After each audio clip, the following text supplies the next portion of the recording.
Conversations with Dr. Stephen Greer. I'm Dr. Greer, and I'd like to thank the folks at the World Puja Network for hosting us here every couple of weeks to bring you up to date on what we're doing at CSETI.org and DisclosureProject.org and the OrionProject.org. And we're here today to talk about some exciting developments with Sirius.neverendinglight.com, the film that we're working on to end the secrecy on this subject. And also we'll be talking with Marilyn and Diane, who are from a contact team that CSETI has in the New York area, outside Albany, New York, and their experiences in putting together this contact team and the amazing experiences they've had over the last couple of years since working on this together. And I think people will be really interested to hear what an interested party can do once they learn how to make these protocols that we have developed for ET contact work in a team setting, in a group setting, and the sort of experiences that are open to anyone who wants to try to do it. And along those lines, I just want people to know that we have sort of a great announcement today. We just got up on the play.google.com site where you get your Android apps, the CSETI protocols for making contact, and it's called the ET Contact Tool if you're looking at play.google.com. For a while we've had it on the iTunes store at Apple for iPhones, but we did not have it in an Android form, but we have just beta tested it, and it's available now, I am told, as of this morning. So those of you who have Android phones, smartphones, let me just tell you that what this app has, it actually has the meditation protocols for making contact. It has the entire process of what these protocols entail, how to do the meditation and the remote viewing training. It has the tones that we had recorded from the crop circles that we send out into space, and it'll actually, you can play them off of your phone, and your phone can be hooked to a speaker if you want. So everything but a laser in your consciousness will be on this app, and it actually goes through a lot of how to develop these contact teams like Marilyn and Diane have done, and what you need to have in terms of equipment. So it's really a complete package, and it's available now at play.google.com for those of you who have Android smartphones. Of course, it's been available for a time now at the iPhone store, and it's called the ET Contact Tool if you're going to that site looking up how to find it. So those of you who want to get that and have been asking about it, it's now available. So that's really good news. So without further ado, I'd like to thank and welcome Marilyn and Diane for being with us today. Hello, folks. Hello. Hello. Glad to be here. Yes, well, why don't you share with people a little bit about how you guys got involved and the kind of experiences you've been having in New York with this amazing team. It's one of the strongest CSETI.org contact teams in the world, and I think it's just really a great story to share with people. Well, thank you, Stephen. It is a great story, and this is Marilyn talking. And, well, we went to several expeditions with you and your team, and as a result, we came home and said we have to continue this work, and we began with a really small group. And over the last year, the group has grown, and what I'd like to talk about for a minute is just the nature of this group. We have all kinds, the range of people in this group, Stephen, and the age range. We have from like 20 to like 70. Awesome. And then we have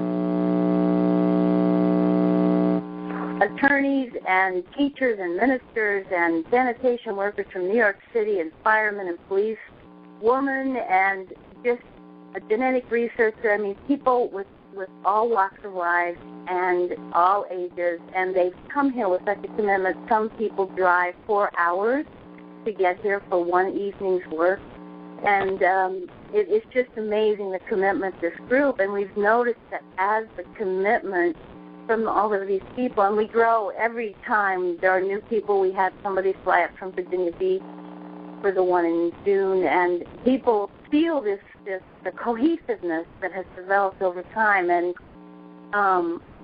that cohesiveness has markedly changed the kind of contact we're having. And so anybody who wants to start a group and can get members to come on a regular basis, I mean, the the consciousness changes in this group, and we are doing such heart contact at this point with our ET friends, and every single night, there's a very small group that goes out almost every night on this property.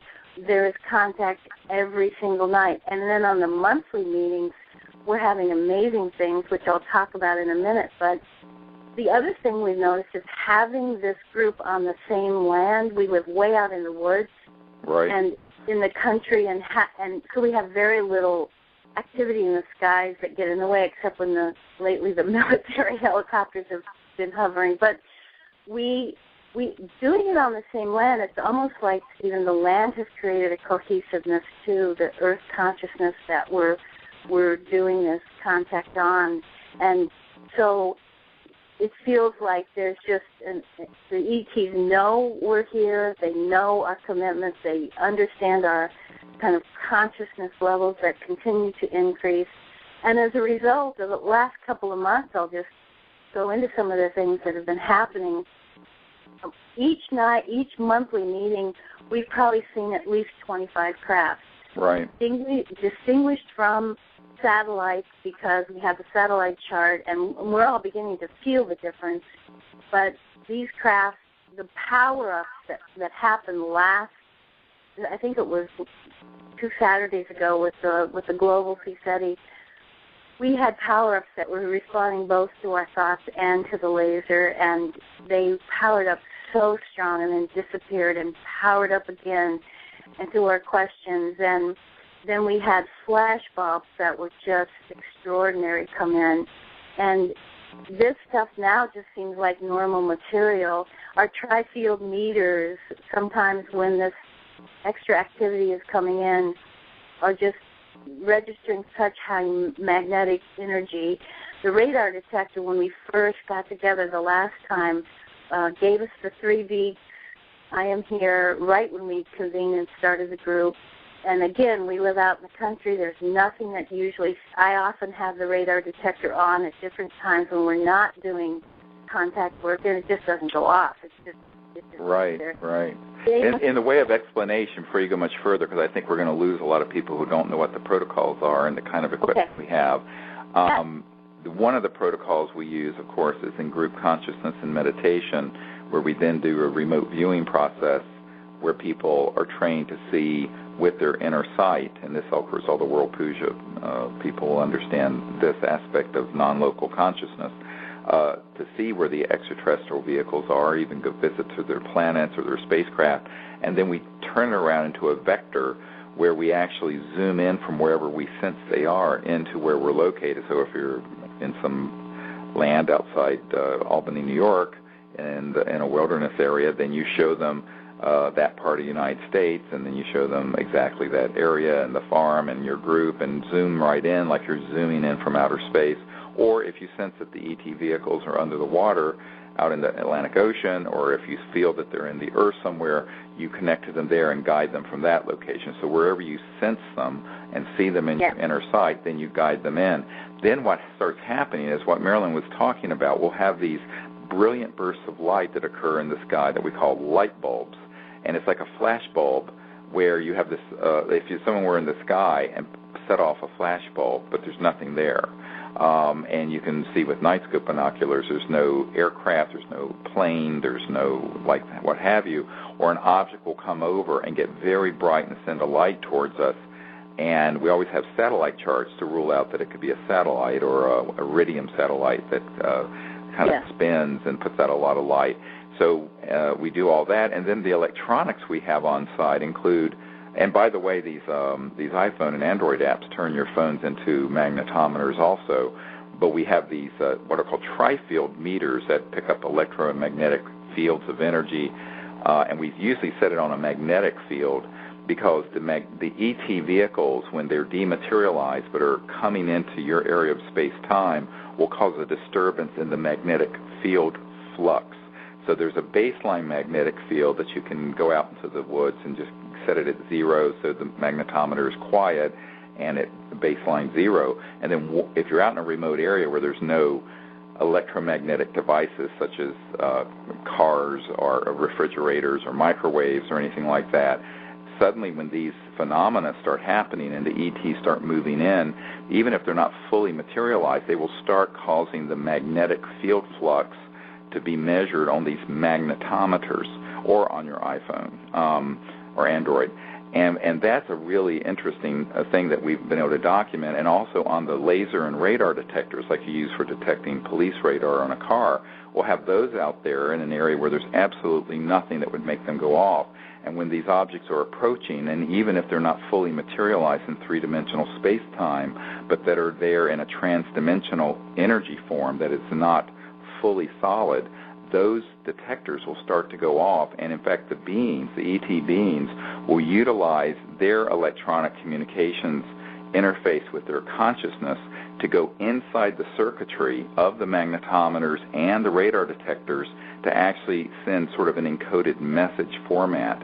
And some of these magnetometer recordings that we have are really intelligent. They almost have an emotional quality. You can feel the intent of what they're saying. And then the trick is, of course, is to get very quiet and go into meditation and get a sense of what that sort of electronic signal is conveying in terms of substance and content, which in the last book, there's a whole chapter at the end called the Orion transmissions. One of the first times this happened in a prolonged way, we were in Joshua Tree National Park, and one of our radar detectors began to do this in the middle of this 800,000 acre wilderness area, and it was just as I had lined up consciousness and this circular crystalline sphere with the Orion sector of space. And at that instant we had this 23-minute download of very intense energy that was unbelievable, and not only how intense it was that everyone could feel and see, but also the message that came through. And so what I tried to do as it was happening was to speak the feeling and the meaning of the message, and that's in the last chapter of this book, Contact, Countdown the Transformation, that you can get at Amazon.com and other places now.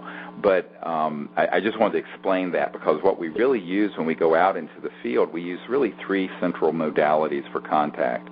The central operating system, if you want to look at it that way, is consciousness and the science of consciousness, because ET civilizations that go faster than the speed of light, by definition, must utilize technologies that go beyond linear space-time. And when you go beyond the speed of light, you go into other dimensions that are increasingly integrated directly with consciousness and consciousness forms, such as visualized thought, what the mystics used to call the astral realm.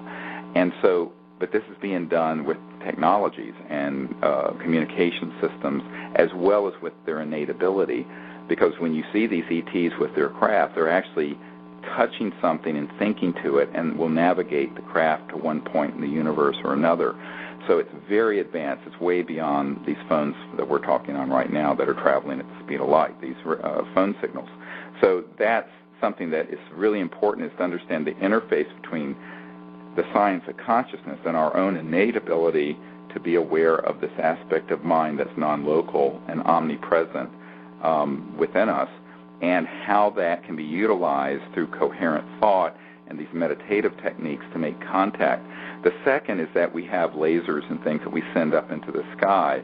The ones we use go 200 miles into space in clear air, and those give the ETs a precise vector of where we're located, just in case our minds are a little fuzzy and our visualization capabilities are not as clear as they should be. And then we also have these electronic tones that we play, usually on a boom box, which you can play them on your iPhone or Android, that were recorded in the crop circles in England, but we've also have ones that we've had tones that have come into our circle, such as out at Mount Shasta, where we're going in a week or two.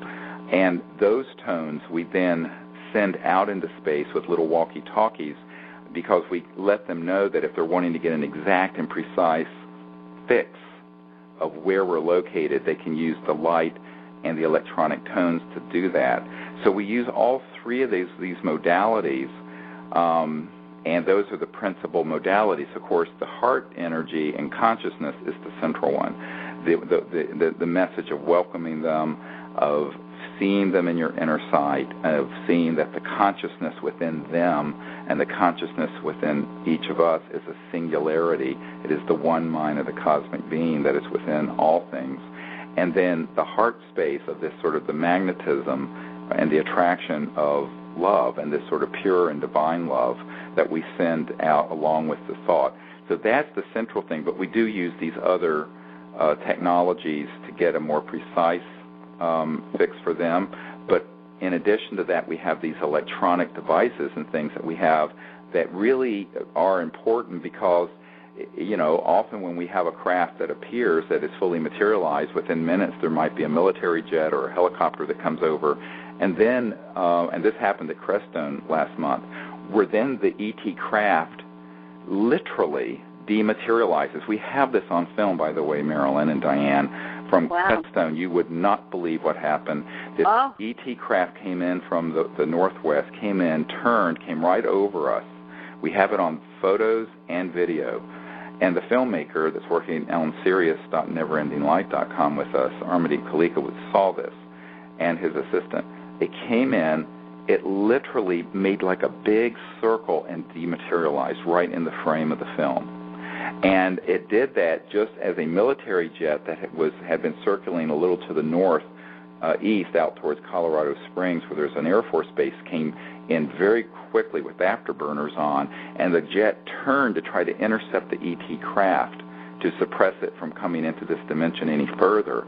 And that's when this ET craft dematerialized, and we have all of this on videotape.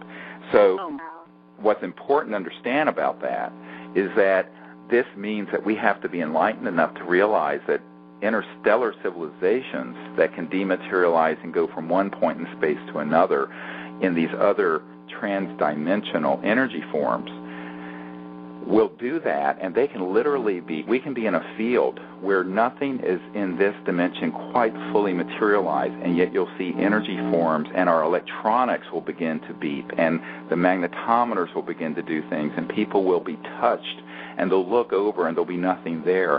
And it's because the ETs are doing this both for their protection and ours, because frankly we still have a very militarized planet that ET vehicles, when they are fully in this dimension, frequently end up getting chased at and shot at by military systems. And this, of course, we have observed many, many times. And that's one of the reasons why, as ambassadors to the universe, we always invite them in a way that says, please come in any way that is safe and appropriate for this time and place. Because now, if we say that, we need to mean it and understand that an ET craft may be there fully visible and fully materialized, but it also may be literally in the field around us, but in a dimension that is shifted faster than the speed of light or electrons or matter, but that will begin to give us these subtle and not so subtle evidences of their presence, whether it be in consciousness and thought or these electronics or what have you. And that, it begins to be the really nuanced and very exciting part of contact that is much more intimate than most people can even imagine. Oh, yeah. You know. Well, and Stephen, I think one thing that I've really gotten from our group is, as our group understands the truth of inner sight and the truth of working on higher consciousness through our meditations and using your meditations and then silent meditation in the group, and as we connect with the heart path, that, and everybody in the group, there's nobody that has to get caught up to date with that. Everybody understands that we go right into it, and I think the acceleration of ET contact is just enormous. Right. With that happening. I mean, I have to say, one night there was a golden ship that came right over our house. It must have been 1,000 feet in the air. It was totally materialized. It was golden with rays of light coming out of it like a star. But it was moving across over the house, 1,000 feet up, slowly, very slowly, and kind of changed its path and then wove in and out. It was just kind of floating. And that golden craft has been here about 3 times. Wow. 1,000 feet above the house, yeah. We call it the golden craft of visitor. What shape? What, did you get a sense of the shape of it? You know, it felt round, but it was hard because there were these golden rays of light kind of coming out of it from all directions. I've never seen anything like it. Wow. a huge glowing golden, almost round, a ball of some kind. Wow, that's how it perfect. Looks to the eye. Yeah, Diana, did you see that also? Yes, And we have a small working group that meets just about every night, and those other members too, Jen and Sarah, who you met, they have seen it too, and this has happened where all four of us have seen this huge golden, we call it our golden ship, and it's been amazing. Well, in fact, one night we were at dinner, and we were talking about this golden craft and the Sea Steady group coming up, and an orb even came into the dining room, this white orb, and it was hovering on the porch. And 2 minutes later, these two military helicopters, this was at night, and we ran out and saw them right over the house, and they were chasing a white light. Right. That's unfortunately what happens from one end of it. The other end of it, though, is that the ETs are aware of that, and they adjust for it. So long as we can adjust, then we have to keep up. That's what I tell people. We have to keep up with the reality of transdimensional physics and science and the science of consciousness, and then it's easy because these military guys are running around these clunky things, and it did the same thing. It disappeared right in front of our eyes. At first we thought it was disappearing over the trees, but twice we would see it so clearly, and then it was just totally gone.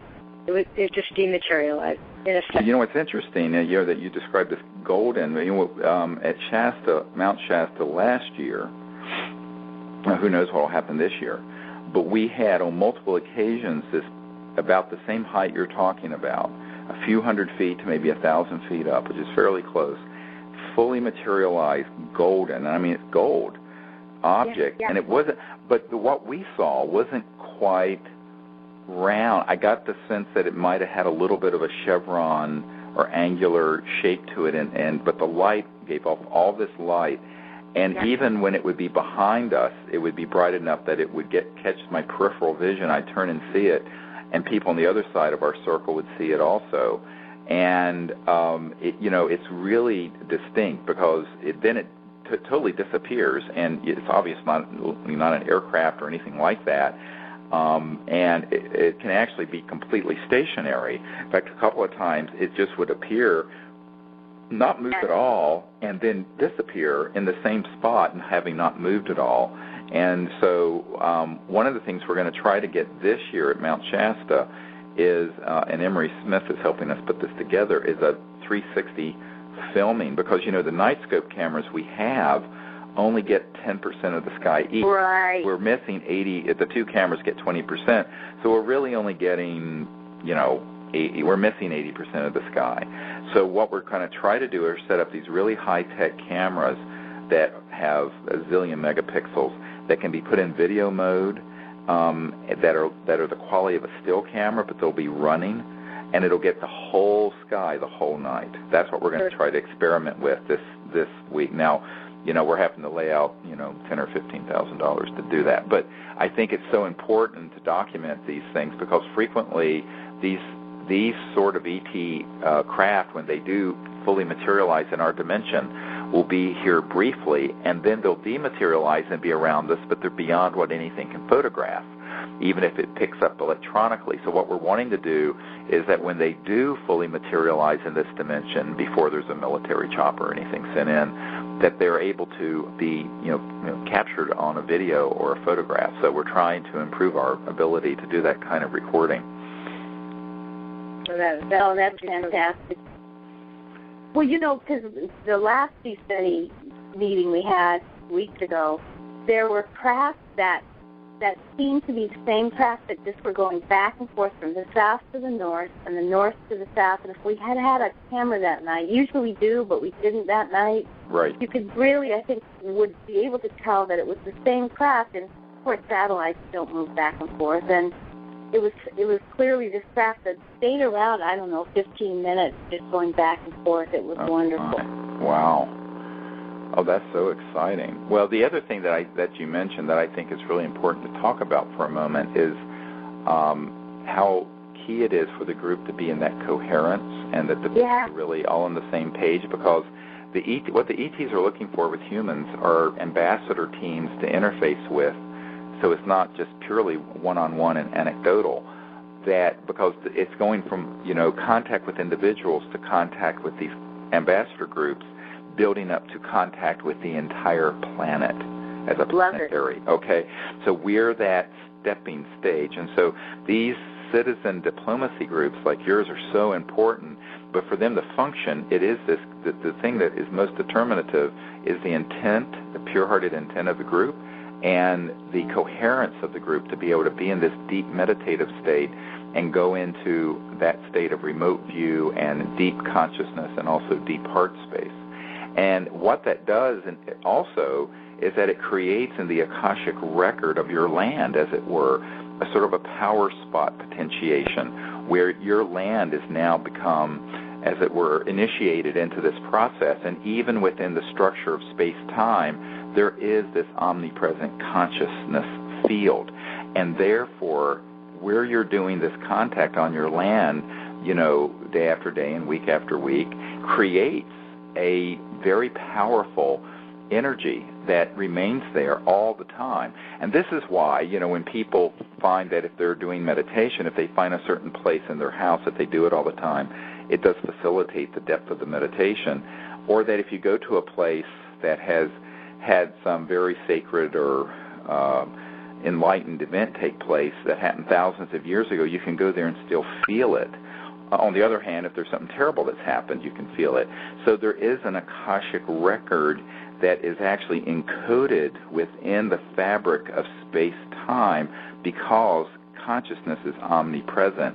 And all of linear space-time is actually a kind of a crystallization, as it were, of the pure consciousness into the linearity of space-time in the matrix of matter and space and time and what have you, but it's all conscious. And so this consciousness and the feeling that is created during a contact event, and particularly where you keep going back to the same place or on your own land, it really does create that energy that then remains there and then potentiates further contact. Wow, what a beautiful explanation. Because that's exactly it, Stephen. In fact, I have to bring this up with you. There is we're right on a stream, and there's a huge boulder. It's maybe 6 feet by 8 feet. Wow. And many people have started to have visions that there's a portal there. And people have crawled up on this boulder and seen red orbs coming right down the stream. People's hair stands up on their arm. Diane's son had a dream that ships were landing right there by the boulder. And he said it was the most lucid dream.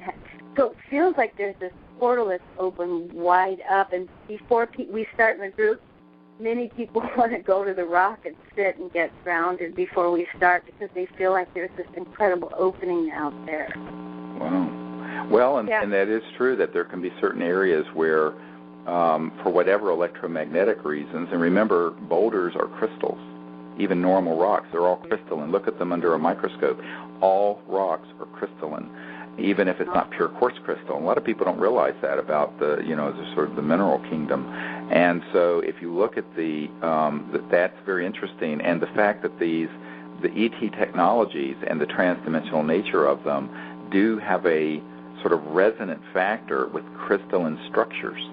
And that may very well be the case. And, of course, the Earth itself, frequently there will be areas where these objects will be seen not quite fully materialized, emerging from the Earth, because if they're in the Earth, and they can be underwater, in the Earth, out in space, they can be in these other dimensions, but there can be a sort of as it will, an attraction or a resonance component because of this crystalline nature of both water and stone. And so that does facilitate things materializing. And it's not that it's required, but it may just be something where it will be more evident because of the subtle energy that is there. And this is a whole area of science that I know that if you look at the work that was done by Marcel Vogel at IBM and dealing with crystals and what have you, it's a really important area of science that I've never actually delved into publicly, but I know a great deal about. And there are people on our team who worked with Marcel Vogel at IBM and with all these these amazing properties. Some would call them magical properties of crystalline structures. But it's not just pure quartz crystals or other types of minerals. It's any rock is a crystal. And remember the work of Amato, the Japanese scientist who found that water, crystal structure in water, you can put your consciousness in it, and it actually does get recorded in water. And so water is crystalline, and so is glass. And people don't realize that, of course, glass windows are actually a liquid. That's why very old glass looks like it's running, but it's actually alive and liquid. So all glass, like all the glass in your house, is actually chemically classified as a liquid. A lot of people don't realize that. And so you have these liquid crystal aspects of this that crosses into potentiation of transdimensional energies. And this is also why many of the quote-unquote free energy so-called devices, one of the scientists who was at Lawrence Berkeley Labs who was almost murdered when he discovered this, who's a very dear friend of mine, a physicist, brilliant physicist, he had barium titanate crystals that when he put an electronic signal in, electricity in at a certain resonant frequency, they would begin to vibrate, and the output wire was 10 times, 100 times more than the input, because the energy was being transduced or transformed from other dimensions through the crystalline structure. And that's what you find a lot of people who understand these ET vehicles, in the very center of them will be these crystalline forms that facilitate these transdimensional shifts in energy where they go from one dimension to another. Wow. I'm just trying to connect a few dots for folks. Yes, that's wonderful. Well, it is happening here. Everything you're describing is wonderful, because it really puts it into perspective and what we're all feeling here. And I think why people are willing to come here from such distances, and there is. It feels like an equation that is building exponentially, and everybody can do this. Oh, that's the thing. That's the key thing is for everyone to understand that, you guys got introduced to this, 3 years ago or whenever, and came to the Outer Banks, but every single person can do this, and it isn't something that requires, you don't have to be like Ingo Swann or someone, you don't have to be. Every person, by virtue of being a human being who's conscious and sentient, can do this and experience it, and it's about intending to want to do it. And if you want to do it and believe you can, you will. And it's the truth. Well, and it feels like the ETs are just waiting, and it's not them that need to show up, it's us that have to show up. And when we do, exactly, the way they want to communicate. I have to share another thing that happened, because I'd love your thoughts on this. And it happened in Arizona through the coyotes. The last time we met, we have owls around here, but they're very distant and they're not that close to the house. And we came out from break, sat down, and there was a chorus of owls even that sounded like surround sound. They were in every tree, it felt like, all around the group in the circle, hooting, and the beginning of the hoots sounded familiar to me, but the end of the hoots, where it was so different. I had never heard that sound before. Everybody got chills. It went on for probably 15 to 20 minutes. These owls, and people were like, some people were familiar with owl behavior, and we just couldn't place what they were doing, and finally we understood, and we went into meditation, and people felt like there were owl beings, and they were communicating tremendous amounts of information through their sound. And then during the meditation, I did a short meditation later, and as I was welcoming the creatures of the planet to our group with love, the owls at that very moment started sounding again, and again it sounded like they were in every tree around the entire group surrounding them. And it was probably one of the most incredible experiences with animals or birds that I've ever had in a sea-steady group. And it just felt like, as we know, many of these ETs can come in many, many forms. It felt like they were here as owls, and people saw them in their vision as owl beings. Right. And many people have had these sort of experiences with the owl-like ETs. And one time at Mount Shasta, we had 4 of them that were in the 4 cardinal directions, north, south, east, west, doing exactly what you're describing a few years ago when we were up in the National Forest at Mount Shasta, California. And by the way, people, just so you know, that we are going to Mount Shasta in a couple weeks, but there's a waiting list for that now, so we don't have any more spaces for that. But we will be doing an expedition in the Anza Borrega Wilderness in Southern California in November. So if you're interested in that, you can look into it at cseti.org, cseti.org. But the main thing is that we've had this happen over and over again with nature and Gaia, the Earth spirit consciousness, interfacing with what we're doing, and the ETs doing things that are unbelievable. And it happens in a lot of different ways. And what you described about it sounded like it was in like an echo chamber. We found that frequently when there's a craft that's not quite materialized, but it's all around us, it alters the fabric of space and creates what the audio engineers call an anechoic chamber, which is like a sound chamber. And we've had this happen exactly it. Yes, and we've had this happen probably a couple of dozen times where we'll be out in the middle of nowhere and there'll be a stream that's, a mile or 2 away, and suddenly it feels and sounds like it's 2 feet from us, rushing, and it's because of this space-time distortion of an anechoic chamber. And we have had this happen over and over and over again, and we know that it's definitely a phenomenon that's associated with the ETs that are very close. Oh, that's boy, what a great way to understand that happening, because all of us felt it, and it was, and on the way home, 4 people were going back to New York City in their car, going along the Taconic Parkway. They saw a snow owl, which I don't even think we have in this region, sitting in a tree. Wow. So that night's theme was definitely the owl, but it's wonderful how, and sometimes breezes will come up. It feels like the ETs will use so many things that we understand to communicate with us, whether it is touch or using trees or nature, earth, and it's beautiful how much they try to communicate with us. And I always say, if you're not getting communications with the ET, it probably has more to do with you than them. Oh, sure, because, they're waiting for people to be in a state of coherence and being awakened, and then it's very effortless. And Diane, what are some of the things that you've experienced and seen lately? I was just reflecting on this amazing experience that the smaller working group we had either last night or the night before, and we have these chairs that we lay in that are very comfortable.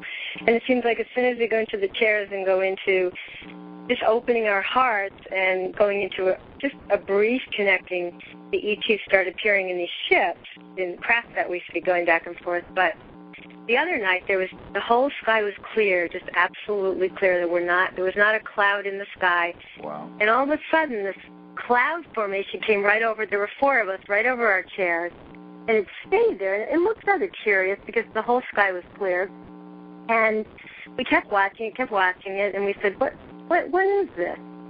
And then we looked up, and before we knew it, the clouds started disappearing, not moving with the wind. They started disappearing and forming, I kid you not, the letters X and then O. X-O. We all saw it, and then a second later, poof, there weren't any clouds left. It was completely gone. Wow. So they were giving you a big cosmic kiss. That is amazing.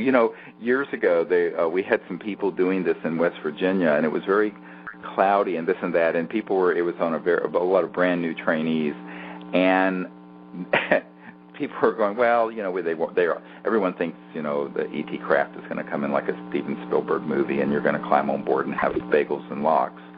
But what happened was that people were going, well, they had the meditation, there were some subtle phenomena, and at the end, someone would say, oh, I wish we could just see an ET. Suddenly, in the sky, a cloud, quote unquote, materialized that formed 2 letters, E-T.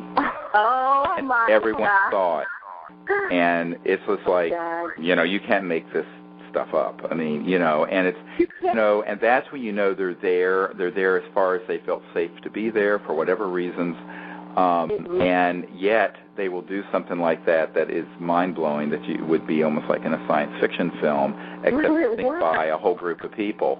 And that is just amazing. One other time, years ago, I took a group down to Mount Popo, the big volcano outside Mexico City, and we were on the far back side of it near Atli Mayaya.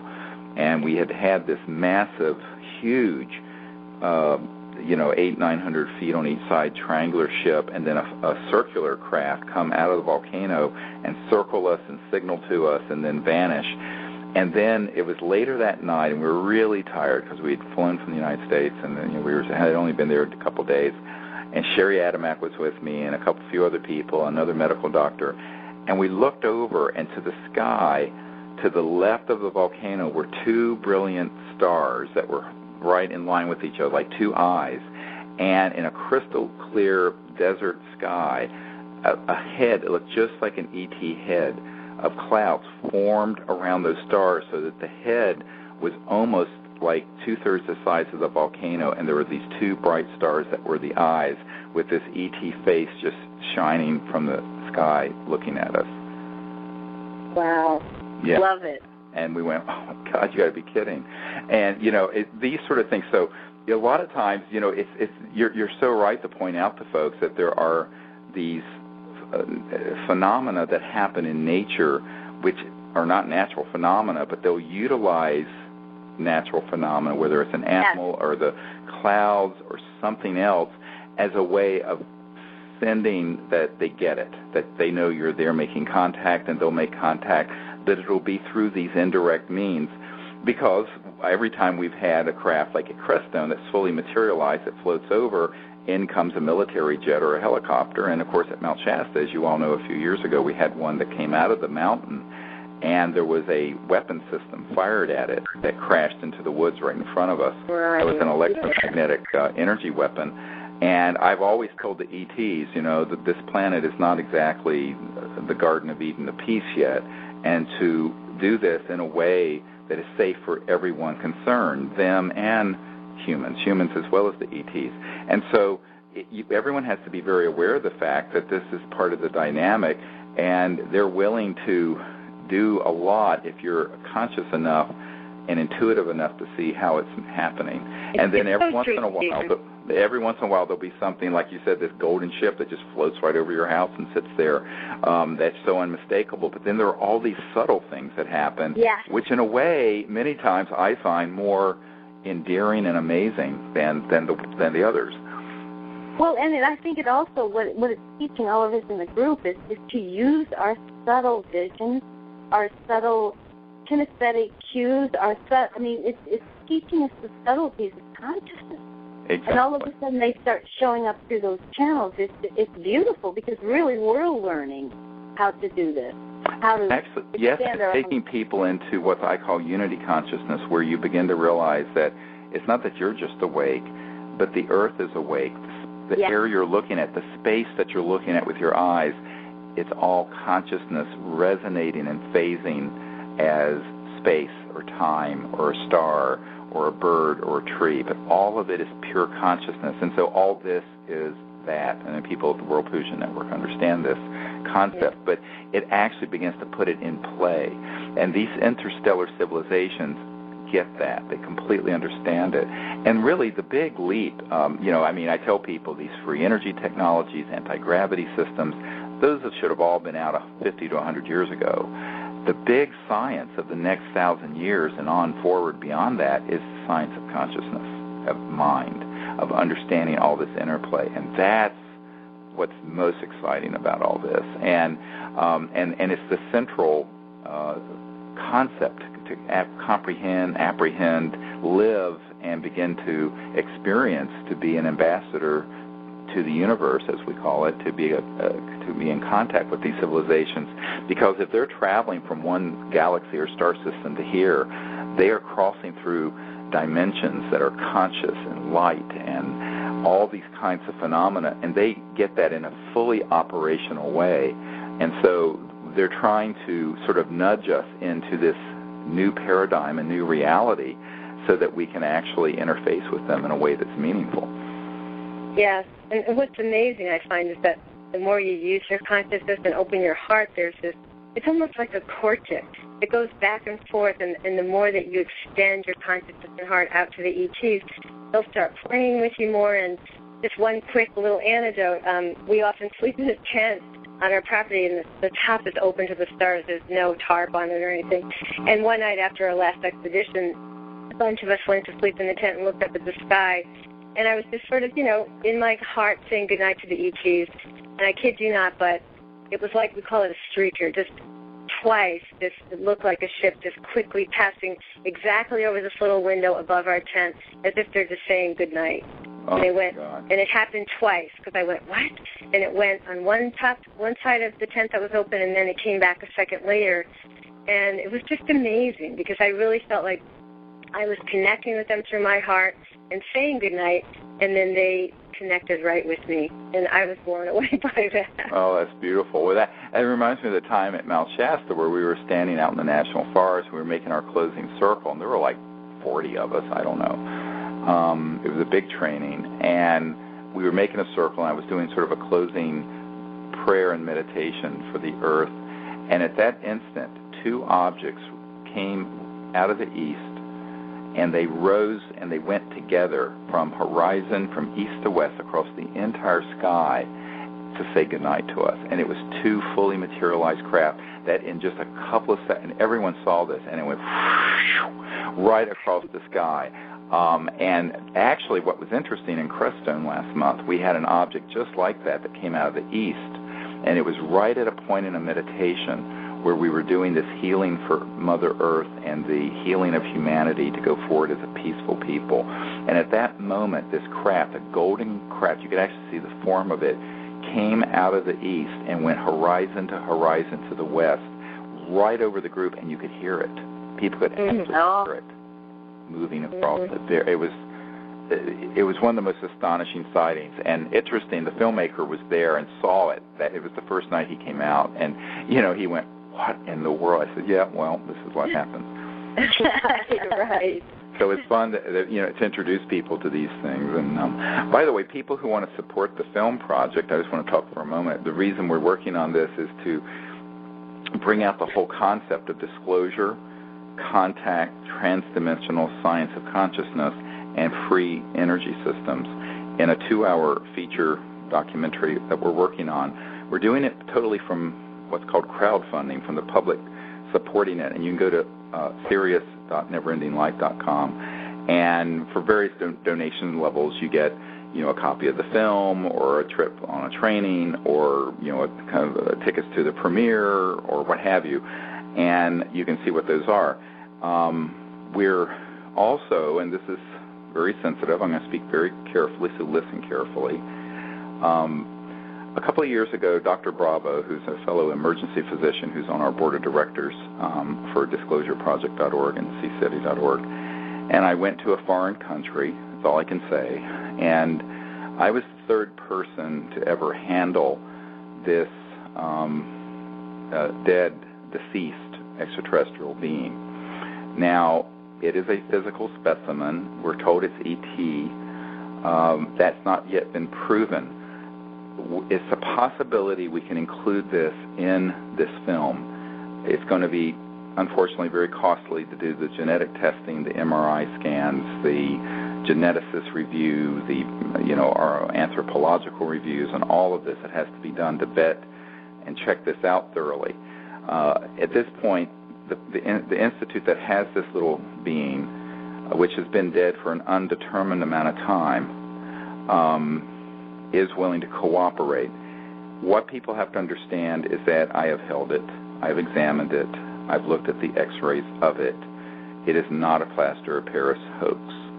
It is not any birth defect that I know of, although we're having some geneticists review it. It most certainly is not a predecessor of Homo sapiens, in other words, a hominid like Lucy or one of these ancient ones, because it's a fairly fresh body. It's got some connective tissue still on it. It's mostly skeletal, but there is some fascia we call it, and connective tissue and neural tissue in the skull and the brain. I've examined it very thoroughly. There's no question that it's an actual biological specimen. If it is what we think it is, it would be dispositive and explosive. So if people want to help support our being able to check this out further, they can also help us at serious.neverendinglight.com, because what Dr. Bravo and I want to do is a full scientific examination, including various scientific scanning, MRIs, possibly radioisotopes, and carbon dating, although that's problematic because we don't want to damage the creature by taking large samples. We want to be able also to do a full genetic comparison to Homo sapiens, as well as any other known existing hominids that may be in archaeological or anthropological databases. So this is a substantial undertaking. One person wrote to my blog and said, boy, do you really want to try to do that on top of everything else you're doing between now and December to get this film completed? But I said, this is like the pearl of great price. This one you don't throw away. You don't toss this one back into the ocean. So that is something we're trying to pursue. At this point, we cannot reach any firm conclusions, except I can say dispositively that it is not a hoax in terms of being a biological specimen. It is definitely a biological specimen. It is definitely a head, 2 arms, 2 legs, and it doesn't look like anything human. So, and it's not just like a skull that may or may not be a deformed human skull like some of the things that you've seen on the internet. This is an entire body. So, we're trying to pursue this. Obviously, the security concerns and the scientific issues around this are mind-boggling. The only reason I'm mentioning it is, number one, we're going to need funding support to do the proper testing. Number two, the more that people know we're even in pursuing this, it creates a zone of protection around us, because paradoxically, the more the people who know what we're doing, the more protected we are. A lot of people couldn't understand when I was doing Disclosure Project 10 years ago why I started talking about the 115 or so top secret people that we had that we were interviewing.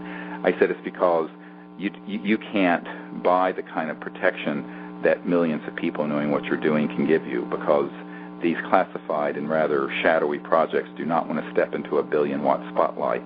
So on the one hand, we have to do this rather discreetly and carefully at the request of the people who have this specimen. On the other hand, I'm loath to do it in secrecy because I think it's highly risky. So that's why we're talking about it today. So those of you who kind of read between the lines of what I'm telling you, this is something that we want to do in the next, probably in the next 60 days. So time is of the essence. Unfortunately, the genetic testing on this could take some time, and for this data to make its way into this historic film, which you can see a description of it, serious.neverendinglight.com, that's going to require some type of real planning, and we may have to actually, unfortunately, to do a global search of a proper institute that can do this in a timely fashion, because it's a serious amount of scientific testing that has to be done. But at any rate, we are pursuing it. I have green-lighted that effort. I talk about it on my blog, which is Dr. Greer's blog.disclosureproject.org, and there's a link to it from our sites. So I just wanted to give people a heads up about this. This is kind of late-breaking news. And Dr. Bravo is heading up the coordination of this scientific team. Dr. Ted Loader would also be helping us, who's our science advisor, who's Professor Emeritus, University of New Hampshire. And there's some other scientists we're working with who wish to remain anonymous at this point.